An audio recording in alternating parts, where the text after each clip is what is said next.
Ինչու է որոշվել հեռարձակել Հովհաննավանքի պատարագը հանրայինի լրատվական ալիքի սոցիալական հարթակներով հարցին ազգային ժողովում, ճեպազրույցում անդրադարձավ հանրային հեռուստաընկերության գործադիր տնօրեն Հովհաննես Մովսիսյանը։ Իրադարձություն է, որը որ հետաքրքիր է հանրությանը, եւ լրատվամիջոցները որոշել են դա լուսաբանել,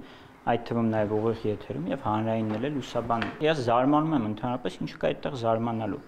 Այսինքն, եթե իրադարձությունն է լինում եւ լրատվամիջոցը լուսաբանում է եւ այս դեպքում հանրային հեռուստաընկերությունն է լուսաբանում, ինչի չի կարող լուսաբանել հանրայինը, ինչի չի կարող հանրայինի լուրերը, լրատվական ծառայությունը YouTube-յան էջում ուղիղ եթերը հեռարձակել, երբ որ այդ օրը կարծեմ տասնյակից ավելի, ես գոնե սիրողական նայեցի, տասնյակից ավելի լրատվամիջոցներ ուղիղ եթերում լուսաբանում են։ Գործադիր տնօրենը հիշեցրեց, որ հանրայինն է ուղիղ եթեր ապահովել Մայրաթոռում տեղի ունեցած միջոցառումներին։ Երբ որ լինում է որևէ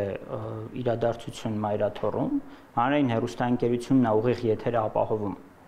Վերջին իրադարձությունը, եթե չեմ սխալվում, տաճարի բացման վերահոսման թե բացման հիմա կարող է ճիշտ չձևակերպեմ արարողություններ։ Ինչու առաջին ալիքը եթեր չի հեռարձակել Մայրաթոռում նոյեմբերի 2-ին մատուցված հայրապետական մաղթանքը, Գարեգին Բ-ի գահակալության 26-րդ տարեդարձի առիթով Մովսիսյանը պարզաբանեց։ Երբ որ հանրային հեռուստաընկերությունը որևէ պատարագ լուսաբանում է, հանրայինին նախապես տեղեկացնում են պաշտոնական նամակով, դիմում են, քննարկվում է, դա տեղանքի զննությունն է կատարվում, դա մեծ աշխատանք է, դա այնպես չի, որ այդ ձեր համեմատականը Հովհաննավանքի հետ, որտեղ մի տեսախցիկով ուղիղ եթեր է հեռարձակվում եւ մեծ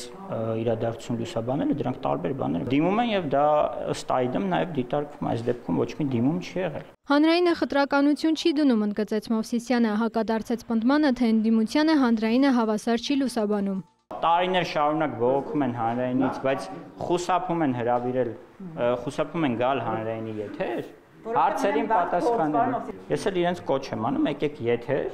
առանց մոնտաժի մասնակցեք հաղորդմանը եւ պատասխանեք հարցերին։ Հանրայինը ցուցակ չունի, թե ում հրավիրել եթեր, ում ոչ, շեշտեց Մովսիսյանը։ Հեռուստաընկերության գործադիր տնօրենը հիշեցրեց, հանրայինը ամենաբարձր վարկանիշ ունեցող հեռուստաընկերությունն է։ Մերի Խաչատրյան, Արամ Հարությունյան, լուրեր։